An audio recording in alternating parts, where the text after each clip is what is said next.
दोस्तों आप सभी का स्वागत है हमारे YouTube channel mental for education पे।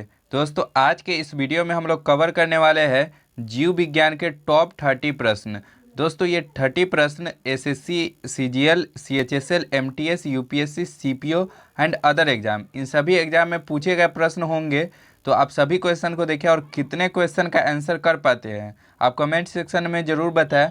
और दोस्तों 30 में से आपका कितना नंबर आया है वो भी कमेंट सेक्शन में ज़रूर बताएं। चलिए दोस्तों वीडियो शुरू कर लेते हैं। हमारा पहला प्रश्न है दोस्तों, कोशिका के वैज्ञानिक अध्ययन को क्या कहा जाता है? तो दोस्तों कोशिका के वैज्ञानिक अध्ययन को साइटोलॉजी कहा जाता है, इसलिए इसका सी ऑप्शन बिल्कुल सही हो जाएगा, इसे आप याद रखिएगा। अगला प्रश्न है हमारा दोस्तों, मानव शरीर में कोशिकाओं की खोज किसने की थी? तो दोस्तों मानव शरीर में कोशिका की खोज रॉबर्ट हुक ने की थी, इसलिए इसका डी ऑप्शन बिल्कुल सही हो जाएगा, इसे भी आपको याद रखना है। अगला प्रश्न हमारा दोस्तों, ब्रिटिश वैज्ञानिक डैश ने 1965 में कोशिका की खोज की। तो दोस्तों किसने 1965 में कोशिका की खोज की? तो इसका राइट आंसर हो जाएगा दोस्तों रॉबर्ट हुक। ये ऑप्शन इसका बिल्कुल राइट हो जाएगा, इसे भी आपको याद रखना है। अगला प्रश्न हमारा दोस्तों, रॉबर्ट हुक ने कोशिका के खोज उन्हें डैश में देखकर की थी। तो किस में देखकर की थी? तो इसका सही आंसर हो जाएगा दोस्तों पतली कार्क के टुकड़े में। बी ऑप्शन बिल्कुल सही हो जाएगा, इसे आप याद रखिएगा। अगला प्रश्न हमारा दोस्तों, ल्यूवेनहॉक ने सबसे पहले स्वतंत्र जीवित कोशिकाओं की खोज डैश में की थी। तो किस में की थी दोस्तों? तो इसका राइट आंसर हो जाएगा तालाब के जल में। ये ऑप्शन बिल्कुल सही हो जाएगा, इसे आप याद रखिएगा। अगला प्रश्न हमारा दोस्तों, निम्नलिखित में से कौन सी सबसे बड़ी ज्ञात कोशिका है? तो दोस्तों सबसे बड़ी ज्ञात कोशिका कौन सी है? तो इसका सही आंसर हो जाएगा दोस्तों शुतुरमुर्ग का अंडा। डी ऑप्शन बिल्कुल राइट हो जाएगा, इसे आप याद रखिएगा। अगला प्रश्न हमारा दोस्तों, सभी पौधे एवं जंतु कोशिका से बने हैं तथा कोशिका जीवन की मूल इकाई है। तो दोस्तों ये कथन है, दिया गया कथन निम्नलिखित में से किस सिद्धांत का है? तो दोस्तों ये कथन किस सिद्धांत का है? तो इसका सही आंसर हो जाएगा दोस्तों कोशिका सिद्धांत का। सी ऑप्शन बिल्कुल राइट हो जाएगा, इसे भी आप याद रखिएगा।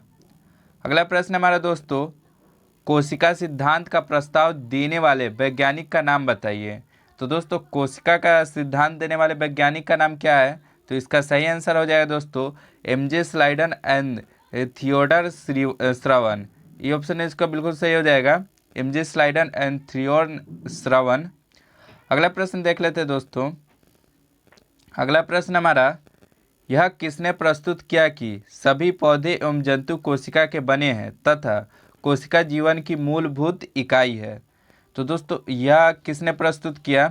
तो इसका सही आंसर हो जाएगा दोस्तों एम स्लाइडन एंड टी श्रवण। ये ऑप्शन इसका बिल्कुल राइट हो जाएगा, इसे आप याद रखिएगा।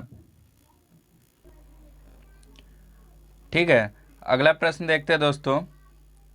अगला प्रश्न हमारा, किसने कोशिका सिद्धांत को और आगे बढ़ाया तथा यह बताया कि सभी कोशिका पूर्ववर्ती कोशिका से बनी है? तो दोस्तों यह सिद्धांत किसने दिया? तो इसका सही आंसर हो जाएगा दोस्तों रुडोल्फ विर्चो के द्वारा।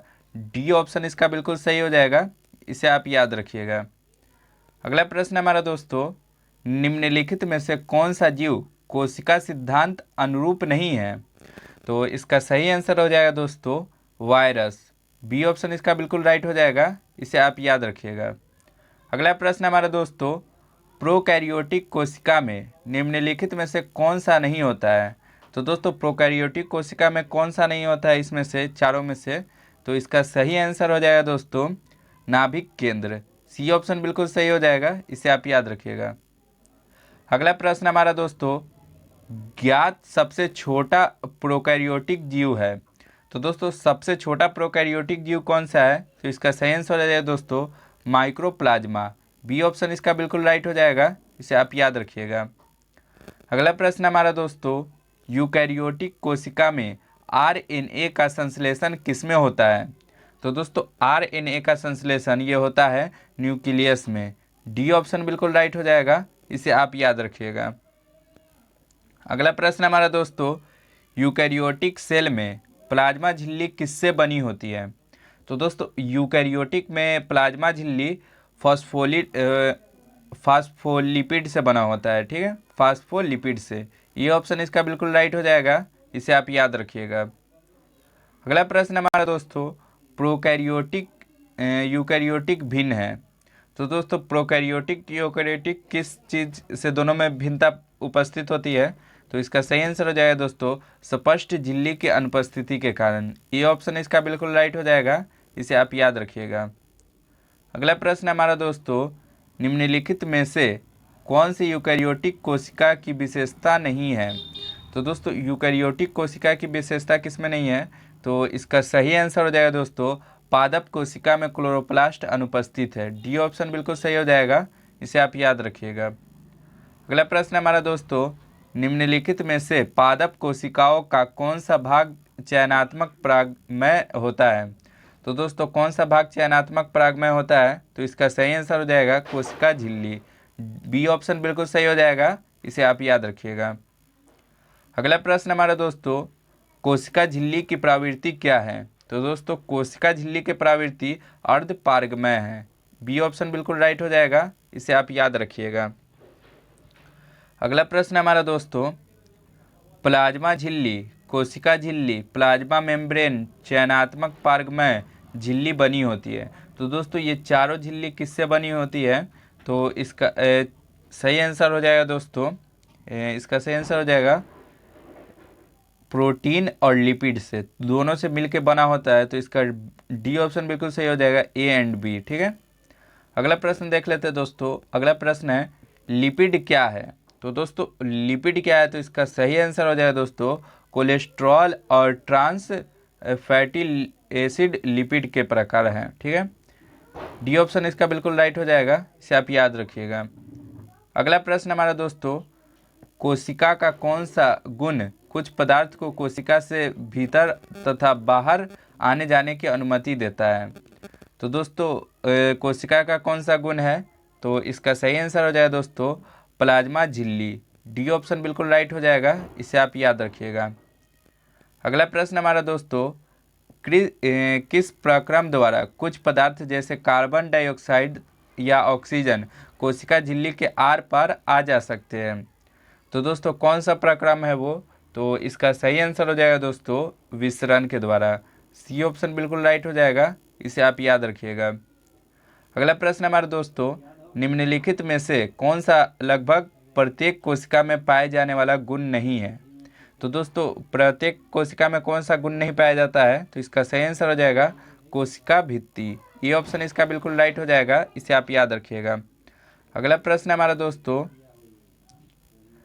पादप कोशिका, वनस्पति कोशिका, कोशिका भित्ति मुख्यतः किससे बनी होती है? तो दोस्तों पादप कोशिका या वनस्पति कोशिका किससे बनी होती है? तो इसका सही आंसर हो जाएगा दोस्तों सोल्यूलोज से। सी ऑप्शन बिल्कुल राइट हो जाएगा, इसे आप याद रखिएगा। अगला प्रश्न है हमारा दोस्तों, सोल्यूलोज भित्ति किसके सेल में पाई जाती है? तो दोस्तों सोल्यूलोज भित्ति किसके सेल में पाई जाती है? तो इसका सही आंसर हो जाएगा दोस्तों पौधे में। डी ऑप्शन बिल्कुल सही हो जाएगा, इसे आप याद रखिएगा। अगला प्रश्न हमारा दोस्तों, निम्नलिखित में से किसमें कोशिका भित्ति नहीं होती है? तो दोस्तों किसमें कोशिका भित्ति नहीं होती है? तो इसका राइट आंसर हो जाएगा दोस्तों माइक्रोप्लाज्मा। डी ऑप्शन बिल्कुल सही हो जाएगा, इसे आप याद रखिएगा। अगला प्रश्न हमारे दोस्तों, निम्नलिखित में से कौन सी कोशिकांग केवल पादप कोशिका वनस्पति कोशिका में स्थित होती है? तो इसका सही आंसर हो जाएगा दोस्तों कोशिका भित्ति। बी ऑप्शन इसका बिल्कुल राइट हो जाएगा, इसे आप याद रखिएगा। अगला प्रश्न आता है दोस्तों, किसकी उपस्थिति के कारण किसी पादप कोशिका और पशु कोशिका में अंतर पाया जाता है? तो दोस्तों किसकी उपस्थिति के कारण पादप कोशिका और पशु कोशिका में अंतर पाया जाता है? तो इसका सही आंसर हो जाए दोस्तों कोशिका भित्ति। बी ऑप्शन बिल्कुल सही हो जाएगा, ठीक है दोस्तों।